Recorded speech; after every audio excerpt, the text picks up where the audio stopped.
Welcome back students, આપ સૌનું આપણી યુટ્યુબ ચેનલ યોર વિદ્યાપીઠમાં સ્વાગત છે। વિદ્યાર્થી મિત્રો, આ વિડીયોની અંદર આપણે એનએમએમએસ પરીક્ષા 2026ની તૈયારીના ભાગરૂપે આ પરીક્ષા કેવી રીતે પાસ કરવી, આ પરીક્ષામાં સારા માર્ક્સ કેવી રીતે મેળવવા એની સંપૂર્ણ માહિતી આપવામાં આવશે। તો પ્લીઝ વિડીયોના અંત સુધી જોજો, વિડીયોને લાઇક અને શેર જરૂર કરજો તમારા મિત્રો સાથે। અને જો ચેનલ પર નવા હોય અને ચેનલને હજુ સુધી સબસ્ક્રાઈબ ન કરી હોય તો પ્લીઝ સબસ્ક્રાઈબ કરી બાજુના બેલ આઇકોનને પ્રેસ કરો, જેથી કરીને કોઈ પણ નવો વિડીયો આવે તો તમારા સુધી ઝડપથી પહોંચી શકે। તો વિદ્યાર્થી મિત્રો, કોઈપણ પરીક્ષામાં સારા માર્ક્સ મેળવવા માટેનો એક જ રસ્તો હોય છે કે એના સિલેબસને ધ્યાનમાં રાખીને મહેનત કરવી। તો એનએમએમએસ પરીક્ષા 2026નો જે સિલેબસ રહેશે એ તમારી સ્ક્રીન સામે તમે જોઈ શકો છો।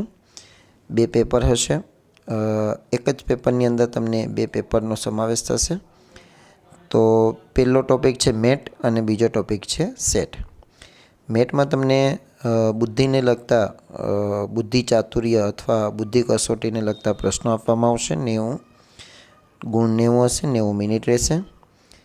બીજો જે વિભાગ છે સેટ, જે શૈક્ષણિક યોગ્યતા કસોટી, એમાં પણ 90 પ્રશ્નો, 90 ગુણ અને 90 મિનિટ રહેશે। હવે આપણે વાત કરીએ અભ્યાસક્રમમાં જે તમને મેટની વાત કરેલી છે કે મેટમાં તમને કયા કયા ટોપિક રહેશે। તો એમાં જો અહીંયા તમને 4 થી 5 ટોપિકના નામ આપેલા છે: analogy, classification, numerical series, pattern, perception અને હિડન ફિગર। આના સિવાય પણ 15 થી 20 ટોપિકના આધારે તમારું પ્રશ્નપત્ર મેટનું આવતું હોય છે। તો આની સંપૂર્ણ તૈયારી આપણે આપણી ચેનલમાં કરાવવાના છીએ। આની પહેલાં પણ આપણે જ્ઞાન સાધનાને લગતા વિડીયો બનાવેલા છે। જો તમે હજુ સુધી જોયા ના હોય તો આ વિડીયોના નીચે તમને એની લિંક આપેલી હશે। આપણે મેટની સંપૂર્ણ તૈયારી કરાવેલી છે જ્ઞાન સાધના પરીક્ષા માટે। અને એનએમએમએસ અને જ્ઞાન સાધના બંને કોમન જ એક જાતે ધોરણ 8 માટેની જ પરીક્ષા આવે છે। તો જો તમારે વિડીયો જોવા હોય તો આ વિડીયોના નીચે તમને એની લિંક આપેલી હશે મેટ પરીક્ષાની તૈયારી માટે। અને સાથે સાથે આપણે નવા પણ વિડીયો બનાવીશું। વાત કરીએ સેટની, તો સેટમાં તમને જે 90 પ્રશ્નો રહેશે ધોરણ 7 અને ધોરણ 8ના, એમાં 3 વિષય છે: ગણિત, વિજ્ઞાન અને સામાજિક વિજ્ઞાન।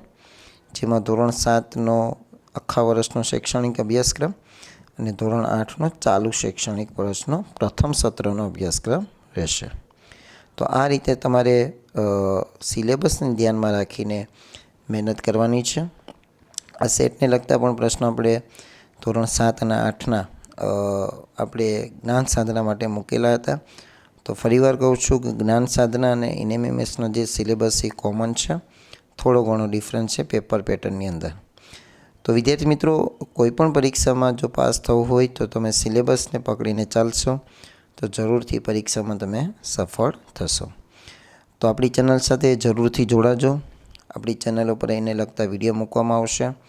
આ વિડીયોના નીચે તમને એક વોટ્સઅપ ગ્રુપની પણ લિંક આપેલી છે, એમાં તમે જોડાઈ જજો, જ્યાં તમને વિડીયોની અપડેટ અથવા એક્ઝામને લગતી અપડેટ આપવામાં આવતી રહેશે। આશા રાખીશ તમને વિડીયો પસંદ આવ્યો હશે। જો વિડીયો પસંદ આવ્યો હોય તો આપણા વિડીયોને લાઇક અને શેર જરૂર કરો। ચેનલ પર નવા હોય તો આપણા ચેનલને સબસ્ક્રાઈબ કરી બાજુના બેલ આઇકોનને પ્રેસ કરો। Thank you very much.